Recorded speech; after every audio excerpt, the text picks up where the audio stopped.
कौने बदरा से कजरा चोरैलू, कौने फूलवा से खुशबू मंगैलू वे धानी।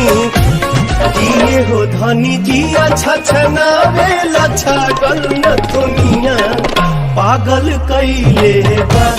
किए हो धनी जिया छछ